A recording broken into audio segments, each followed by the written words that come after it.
வணக்கம். கடந்த சில நாட்களாக நம்ம பரவலாக பேசப்பட்டு வரக்கூடிய ஒன்று ஸ்க்ரப் டைப்பஸ். ஸ்க்ரப் டைப்பஸ் அப்படிங்கிறது என்ன, அது எந்த வகையில் பரவுகிறது, அது வந்தால் என்னென்ன பாதிப்பு உடல் ரீதியாக ஏற்படும், கொரோனா போன்று இதுவும் ஒரு பெருந்தொற்றாக மாறுமா அப்படிங்கிறத பற்றி நிறைய விளக்கங்கள் இதை பற்றி நம்ம பார்க்க போகிறோம். அதுக்கு முன்னாடி இது ஸ்க்ரப் டைப்பஸ் அப்படின்னா என்ன அப்படின்னா, ஸ்க்ரப் டைப்பஸ் அப்படிங்கிறது ஒரு வகையான பாக்டீரியா தொற்று. இது எப்படி பரவுது அப்படின்னு பார்க்குறதுக்கு முன்னாடி இந்த டைப்பஸ் வகையிலே 3 விதங்களாக இருக்குது. முதல் பார்த்திங்கன்னா முரண் டைப்பஸ், செகண்டு சில்வாடிக் டைப்பஸ், மூணாவது ஸ்க்ரப் டைப்பஸ். இப்போ நம்மளை சுற்றி பரவிட்டு அதிகமாக பரவலாக இருக்கக்கூடியது அந்த 3வது வகையாக இருக்கக்கூடிய ஸ்க்ரப் டைப்பஸ். ஸ்க்ரப் டைப்பஸ் அப்படிங்கிறது தெற்காசிய நாடுகள், ஆஸ்திரேலியா, ரஷ்யா போன்ற நாடுகளில் கிராமப்புற பகுதிகளில் அதிகமாக காணப்பட்டது. இப்போ நம்மளை சுற்றியே பரவலாக காணப்படுகிறது. அப்போ இதுக்கு முன்னாடி இந்தியாவில் தமிழ்நாட்டில் வந்தது இல்லையா அப்படின்னு ஒரு கேள்வி நமக்கு இருக்கும் இல்லையா. 2021ஆம் ஆண்டு உத்தரப்பிரதேசத்தில் இந்த ஸ்க்ரப் டைப்பஸ் பரவல் அதிகமாக கண்டறியப்பட்டது. அதற்கு பிறகு கடந்த காலகட்டங்களில் பார்த்தீங்கன்னா புதுச்சேரியில் இந்த ஸ்க்ரப் டைப்பஸ் பரவல் அப்படிங்கிறதும் பரவலாக காணப்பட்டது. இப்போது தமிழ்நாட்டில் நம்மளை சுற்றி பல்வேறு மாவட்டங்களில் அதிகமாக இந்த ஸ்க்ரப் டைப்பஸ் பரவல் அதிகமாக இருக்கு. சரி, இது எப்படி பரவுது அப்படிங்கிறத பற்றி நம்ம பார்க்குறோம். அப்படின்னா ரிகட்சியா அப்படிங்கிற பாக்டீரியாவால் பாதிக்கப்பட்ட ஒட்டுண்ணி, அந்த ஒட்டுண்ணி ரிகட்சியா அப்படிங்கிறது ஒரு வகையான பாக்டீரியா. அந்த பாக்டீரியாவால் பாதிக்கப்பட்ட ஒரு ஒட்டுண்ணி மனிதர்களை கடிக்கும் போது அதன் மூலமாக மனிதருக்கு ஸ்க்ரப் டைப்பஸ் அப்படிங்கிற ஒரு பிரச்சனை ஏற்படுகிறது. அது மட்டும் இல்லாமல் இது வேறு எந்தெந்த வகையில் பரவுது அப்படின்னு பார்த்தீங்கன்னா, இதே இந்த ரிகட்சியா அப்படிங்கிற பாக்டீரியாவால் பாதிக்கப்பட்ட ஒரு ஒட்டுண்ணி நம்முடைய வளர்ப்பு நாய்களை கடித்தாலோ அல்லது பூனையை கடித்தாலோ அல்லது செல்லப்பிராணிகள் எதை கடித்தாலோ அதற்கு இந்த ஸ்க்ரப் டைப்பஸ் ஏற்பட்டு அந்த செல்லப்பிராணிகள் மூலமாக கூட மனிதர்களுக்கு ஏற்படுவதற்கான வாய்ப்பு அதிகமாக இருக்குது அப்படிங்கிறாங்க. அப்போ டைரெக்டாக இந்த ஒட்டுண்ணி கடிக்கும் போது ஏற்படும்.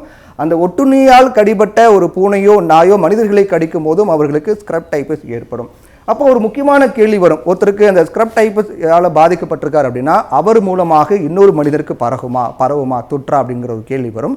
நிச்சயமாக அதுக்கு வாய்ப்பே இல்லை அப்படின்னு தான் மருத்துவர்கள் சொல்கிறாங்க. அதாவது ஸ்க்ரப் டைப்பஸால் பாதிக்கப்பட்ட ஒருவரிடமிருந்து இன்னொருத்தருக்கு இந்த தொற்று பரவாது, நேரடியாக மனிதரிடமிருந்து இன்னொரு மனிதருக்கு பரவாது.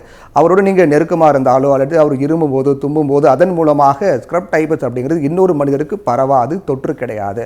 ஆனால் அதே சமயத்தில் அவரை கடித்த அதே ஒட்டுண்ணி மற்ற நபர்களை கடிக்கும் போதோ அந்த ஒட்டுண்ணியால் கடிப்பட்ட ஒரு நாயோ பூனையோ மனிதர்களை கடிக்கும் போது இந்த ஸ்க்ரப் டைப்பஸ் அப்படிங்கிறது பரவும். இது பரவக்கூடிய விதத்தை நம்ம பார்த்தோம். இப்போது எந்தெந்த பகுதியில் இப்போ அதிகமாக இருக்கு அப்படின்னு சுகாதாரத்துறை எச்சரிக்கை கொடுத்துருக்காங்க. இந்த மாவட்டங்களை சேர்ந்த மக்களாக நீங்கள் இருந்தால் உங்களுக்கு கூடுதல் கவனம் தேவை. அதாவது காஞ்சிபுரம், செங்கல்பட்டு, திருப்பத்தூர், திருவள்ளூர், சென்னை, அதே போன்று மேற்கு தொடர்ச்சி மலை மாவட்டங்களை சேர்ந்த மக்களாக நீங்கள் இருந்தீங்கன்னா உங்களுக்கு நிச்சயமாக கூடுதல் கவனம் தேவை. அதிக கவனத்தோடு நீங்கள் இருக்கணும். அப்போ இந்த மாவட்ட மக்களுக்கு மட்டும்தான் பாதிப்பா, மற்ற மாவட்டங்களுக்கு பாதிப்பு இல்லையா அப்படின்னு யாரும் நினைக்க வேண்டாம். யாரும் இதை சாதாரணமாக கடந்து போக வேண்டாம். ஒட்டுமொத்தமாக தமிழகத்தில் இப்போதைக்கு இந்தந்த மாவட்டங்களில் பரவல் அதிகமாக இருக்குது அப்படின்னு சுகாதாரத்துறை கண்டறிந்திருக்காங்க. இன்னும் எந்தெந்த மாவட்டங்களில் இந்த பரவல் இருக்குது அப்படிங்கிறத நமக்கு வரக்கூடிய நாட்களில் தெரிய வரும். இந்தந்த மாவட்ட மக்கள் தற்போது கூடுதல் கவனம் தேவை. காஞ்சிபுரம், செங்கல்பட்டு, திருப்பத்தூர், திருவள்ளூர், சென்னை, மேற்கு தொடர்ச்சி மலை மாவட்டங்கள் மக்கள் கூடுதல் கவனம் தேவை. இந்த மாவட்ட மக்கள் உங்களுக்கு ஏதேனும் அறிகுறிகள் இருந்தால் நிச்சயமாக நீங்கள் மருத்துவர் கிட்ட போக வேண்டும்.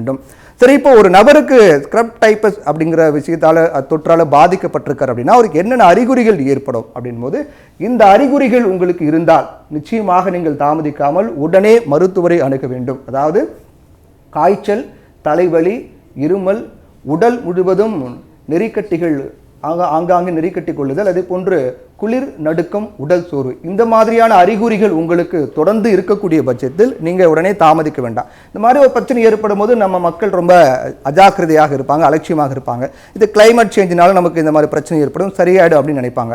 தயவு செய்து அப்படி நினைக்க வேண்டாம். இந்த அறிகுறிகள் உங்களுக்கு இருந்தால், மீண்டும் சொல்கின்றேன், காய்ச்சல், தலைவலி, இருமல், குளிர், நடுக்கம், உடல் சோர்வு, உடல் முழுவதும் நெறிகட்டி கொள்ளுதல், இந்த மாதிரியான அறிகுறிகள் உங்களுக்கு இருந்தால் உடனே தாமதிக்காமல் இந்த கணமே மருத்துவரை அணுகுங்கள். ஏனென்றால் இந்த ஸ்க்ரப் டைப்பஸால் பாதிக்கப்பட்டவங்களுக்கு உடனே இந்த அறிகுறி இருந்துச்சு அப்படின்னா 14 நாட்களில் இந்த அறிகுறிகளும் தெரிய ஆரம்பிக்கும். உங்களை இந்த ஒட்டுண்ணி கடித்து 14 நாட்களில் உங்களுக்கு இந்த அறிகுறிகள் தெரிய ஆரம்பிக்கும்.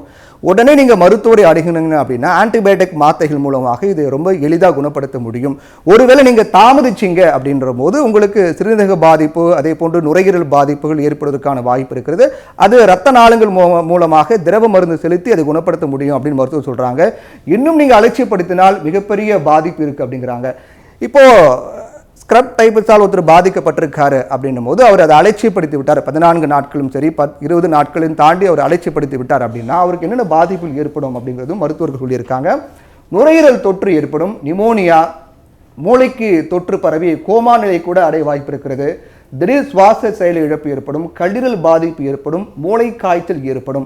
இந்த மாதிரி ஒரு அதி தீவிர பாதிப்புகளாக ஏற்பட்டு அவர் மரணம் அடைவதற்கான வாய்ப்பு 30 விழுக்காடு இருக்கு அப்படின்னு மருத்துவர்கள் எச்சரிக்கை விடுக்கிறாங்க.